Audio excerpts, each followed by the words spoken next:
Authorities have confirmed that an elderly couple is missing in bushfire-ravaged northern New South Wales. Let's cross live now to Danica De Giorgio, who's near Busbys Flat. Danica, what can you tell us? What do we know, and where are authorities looking?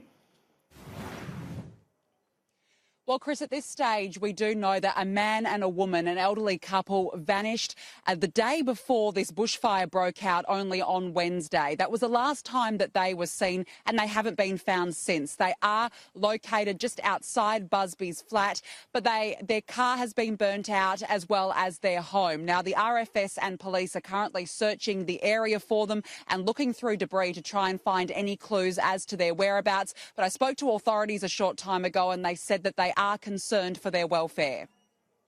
We start off with around about a dozen people that were unaccounted for. Unfortunately, we've still got 2 people that are outstanding. So we're working with police just to try and locate them. But obviously, we're still now 24 to 48 hours in. So we have just got concerns for their welfare.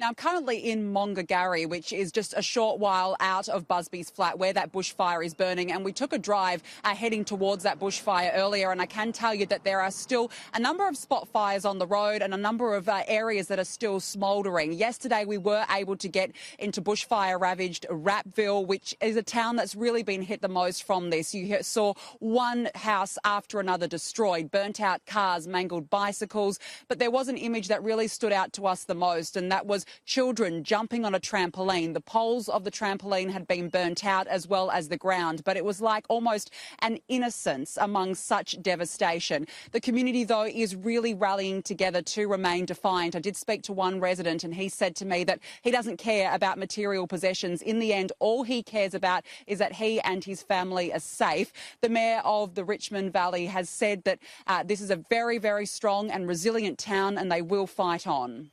Yeah, great pictures, Danica. Those little kids obviously very resilient and they're safe, which is the main thing, but really tough times ahead for their families. If we can just go back to this missing couple, obviously authorities have not put the names out there. If anybody knows that they have escaped the area and are safe somewhere else, authorities obviously would be very keen to hear about that, but it sounds like they fear the worst.